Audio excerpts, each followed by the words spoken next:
Under multiple posts in which a Muslim is contradicting the teachings of the Bible, I would ask a simple question. What prophecy is within the Quran that was not already written within the Ethiopian original tongues, which was written over 300 years before the Quran? Or I would ask, what prophecy is within the Quran about these times of revelation? I didn't get any reply to that, but I got a reply saying that the Quran prophesies about the Pharaoh during the times of Moses and how his body will be found well preserved. Then I was like, the original Ethiopian Bible was not in the Old and New Testament format. Therefore, characters you taught died thousands of years ago were never there. They were only meant to be here now during the times of revelation. For example, Moses is supposed to be here now, not 3,400 years ago. So then he was like, it also prophesies about Rome defeating Persia. So before we get into that, let's read Testament of Asher. Until the Most High shall visit the earth, coming himself as man, with men eating and drinking, and breaking the head of the dragon in the water, he shall save Israel and all the Gentiles. God speaking in the person of man. Therefore do you also, my children, tell these things to your children, that they disobey him not. His Imperial Majesty, Haile Selassie, for it is written that God himself will become king, then hide his face from a wicked generation. Let's read what he has to say. Teachings of His Majesty. Africa has got rid of colonial rule, but colonialism has left behind various problems. It has fostered tribal, religious, and linguistic differences with the deliberate intention of preoccupying African states with quarrels among themselves and obstructing their development programs, and thus creating conditions for neo-colonialism to thrive. Haile Selassie. So we got to find the truth. So let's watch.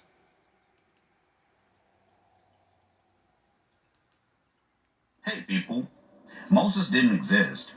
The pharaoh at the time was Ramses II. He was not found at the bottom of the Red Sea. He was found in a tomb.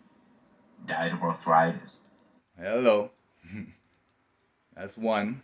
Let's continue. The Egyptians were famous for keeping incredibly good records of the time. There were no records ever discovered of anybody named Moses, of the Egyptians enslaving 600,000 plus people. Archaeologists have scoured the desert, where the Bible purportedly says that the 600,000 Israelites were led across the desert for 40 years, and they found nothing. No evidence that there had ever been people or civilization there for a long period of time. Last but not least, here's the actual nail in the coffin, okay? When the story of the enslaved Israelites being led out by Moses and the God's chosen people and everything, when that was written, the Israelites and the Egyptians were currently in political conflict. The Israelites represent Ethiopia, and Egypt itself used to be called Ethiopia. Let's watch. Did Moses really live? There is no evidence that Moses lived in history or written sources, and it is pointed out that Moses is a purely religious and mythological fiction. Ancient Egypt is a nation that records everything it sees and observes, but it does not happen that any pharaoh died by drowning in the sea. For a century and a half, archaeologists have sifted through the Egyptian desert sands and found not the slightest trace of any Israelite tribes. The search for evidence of the claimed land conquest by the Israelites under Moses' successor, Joshua, was likewise unsuccessful. Why? Because they were not meant to be here 3,400 years ago. They were meant to be here now during the times of Revelation. Why would God have Exodus done just for slavery to continue within the 19th, 18th, 17th, and 16th centuries? That makes no sense. Exodus is supposed to happen at the end of times.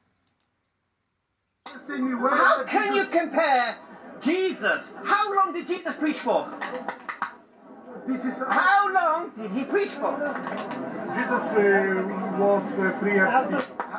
No, it depends on which gospel you read. It's 1 year or 3 years, okay? Was Jesus a head of state? But Was Jesus a head of state? religion. Was Jesus the head of state? What do you mean? Did Jesus have the power of punishment criminals and such? No. Of course he didn't. All right. No, but Did Moses have that? Oh, wait, listen. You brought the Bible to the table. You brought. Remember, Jesus follows the laws of Moses. Why? Because Moses has a higher title in them. And instead of them going to the source, they like to go to the translated versions of the Ethiopian original. So why not go to Ethiopia? And they will tell you that Moses is Christ. Are these the oldest Christian manuscripts in existence? These are the Garima Gospels, two absolutely stunning manuscripts found in the monastery of Abba Garima, nearly 2,000 meters above sea level in modern-day Ethiopia. They are written in the language of Ge'ez, which is the language used in the ancient Ethiopian kingdom of Aksum. So all Bibles are translated out of Ethiopian original tongues, which was written in Ge'ez. And as you can clearly see, the Ethiopian Bible has at least 88 books. But they don't have the books of Esdras in it within this version. So there's over 100 books. But as you can see, Esdras is a book about Revelation times. And it says, woe be unto Babylon and Asia, woe be unto Egypt and Syria. So the question was asked, what prophecy is within the Quran about these times? The illustration type is clearly of a heavy Byzantine or Eastern Roman influence. Now the second of the two books, known simply as Garima II, is supposed to be the oldest. And radiocarbon dating of the artifact puts down its earliest date of creation of 390 AD. It's earlier than that. It goes to 323 Common Era. So let's watch. The Ethiopian Bible is the oldest and most complete. The Quran was written around the 7th century, and the Ethiopian Bible predates that by centuries. So when did Islam begin? Islam began around 610 AD. So when was the Quran written? The Quran was put together by the cooperation between which all Muslims accepted, and the Quran was compiled and its final version circa 650 AD. 650 AD, which was 18 years after Muhammad died. So watch the prophecies that it said that's within it. There are at least 160 known confirmed prophecies. So watch what it says. Prophecy about what happened in 623 Common Era, 626 Common Era, 638 Common Era. How is that prophecy when the guy that wrote it was alive? And when the final version was completed in 650 AD. So how is that prophecy when he's alive and when the book was even completed? You cannot say that's prophecy. You could say they just wrote what already happened. That's not prophecy. You know what I mean? Let's watch again. It was compiled, final version, 650 AD, which all Muslims accepted. So how could something that happened in 623, 626, let's keep going, 626 again, how could that be prophecy? In other words, there's no prophecy within the Quran. That's like following this.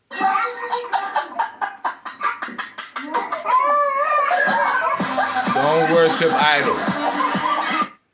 A full-grown adult begging for forgiveness, blessings from 2 bags of cement mixed with some concrete and paint. Don't worship idols. Why? Because God is a living God. Let's watch. That the origins of Islam, Christianity, the Hebrew faith, nearly every religion, if it's ancient enough, it came out of African culture. We know that. Muhammad ibn Abdullah was a black man.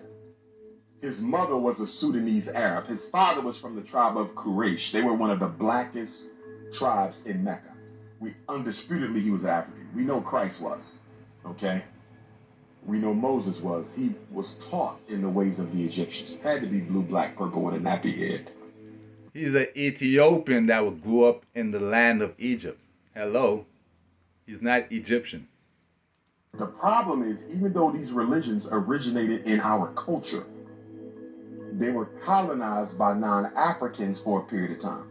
And get Right? So if Moses grew up in the land of Egypt, it's not necessarily in Egypt. It's in a land that's controlled by the Roman calendar. Why? Because Rome is just a continuation of Egypt. And if you look at the Roman calendar, they celebrate Egyptian pagan festival dates like December 25th and Ishtar, which changes every year. That's why Good Friday changes every year, so it can line up with a full moon on a Sunday. So Rome clearly follows Egypt. Why? Because it's the same family. Egypt to Greece to Rome. and back to you. One of the things that happened in that colonization period, because these religions were used as instruments of conquest, the aspect of tolerance was done away with because they used them as instruments of social control, right? So when the various emperors took over, if you did not believe in Jesus as the Son of God, you lose your life. When the Arabs took over North Africa, if you don't say Muhammad is the last prophet of God, we taking your head off. So there was no room for these religions to coexist with any other spiritual system. So both religions he's talking about are under the Roman calendar. Both of them are under the Roman calendar. Say it again. They are under the Roman calendar. when the religions came back to us during slavery and post-slavery, we picked up that religious narcissism with it. We picked up that lack of tolerance with it. We interpreted the religion from the aspect of imperialism as these non-Africans used it as a weapon of imperialism. That's why you have black people say, if you're not saved, you ain't saved? Boy, you're going to go to hell if you ain't saved. I can't be bothered with this. Is this a Christian organization? Right? Same thing in the Muslims, because I was raised Muslim. They just as religious and narcissistic. You know what I mean? Are they Muslim? They're both under the Roman banner. Hello, we need to start waking up. Follow Jah, not man. Let them know, regard. That part is the history. And it broke out a wall, reach the world after all. Like King Selassie. The first, this is the master of verse with fire.